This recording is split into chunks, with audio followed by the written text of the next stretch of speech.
घनश्याम प्रसाद नेताम के स्वर में टीसी म्यूजिक पर सुनिए यह गीत।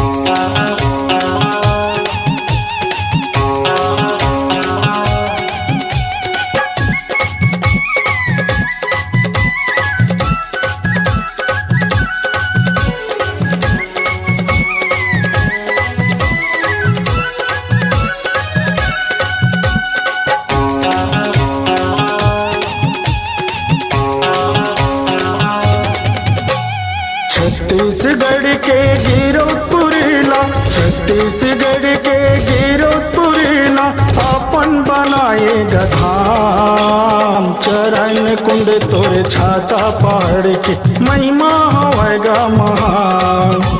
चरण कुंड तोरे छाता पहाड़ के महिमा होएगा महान। छत्तीसगढ़ के गिरोधपुरीला, छत्तीसगढ़ के गिरोधपुरीला अपन बनाएगा धाम। चरण कुंड तोरे छाता पहाड़ के महिमा होएगा महान। चरण कुंड तोरे छाता पहाड़ के महिमा होएगा महान।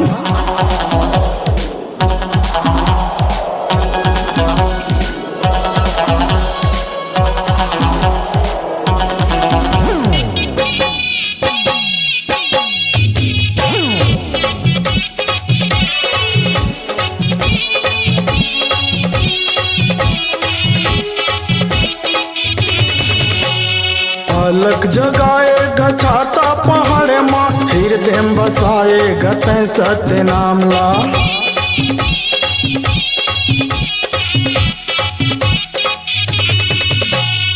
अलग जगाएगा छाता पहाड़ माँ, हृदय में बसाएगा तै सत्य नाम ला। हृदय में बसाएगा तै सत्य नाम ला। बीचे गली माँ गड़े है बाबा, बीच गली माँ गड़े है बाबा साधक तोरे निशानी। चरण कुंड तोरे छाता पहाड़ के महिमा होएगा महान। चरण कुंड तोरे छाता पहाड़ के महिमा होएगा महान।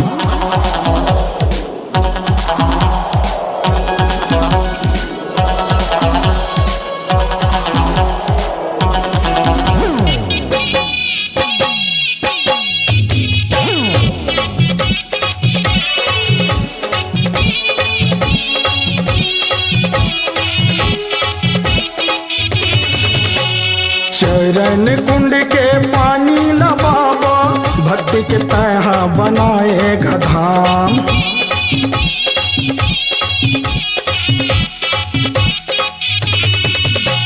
चरण कुंड के पानी ला बाबा, भक्ति के तहा बनाएगा धाम। भक्ति के तहा बनाएगा धाम। पंचराम के हृदय में बाबा, पंचराम के हृदय में बाबा भक्ति के दे द ज्ञान। चरण कुंड तोरे छाता पहाड़ के महिमा होएगा महान। चरण कुंड तोरे छाता पहाड़ के महिमा होएगा महान। छत्तीसगढ़ के गिरोधपुरीला, छत्तीसगढ़ के गिरोधपुरीला अपन बनाएगा धाम। चरण कुंड तोरे छाता पहाड़ के महिमा होएगा महान। चरण कुंड तोरे छाता पहाड़ के महिमा होएगा महान। चरण कुंड तोरे छाता पहाड़ के महिमा होएगा महान। चरण कुंड तोरे छाता पहाड़ के महिमा होएगा महान। अपनी आवाज को दीजिए एक नया मुकाम। डिजिटल रिकॉर्डिंग की दुनिया का जाना पहचाना नाम स्वरांजलि, जहां गूंजती हैं ध्वनियां अपनी माटी की सौंधी सुगंध के साथ। छत्तीसगढ़ी संगीत के विविध रंग जो पहुंचाते हैं पूरे प्रदेश में डिजिटल रिकॉर्डिंग के संग। स्वरांजलि स्टूडियो, नेमी चंद गली नंबर 2, गंजपारा, रायपुर।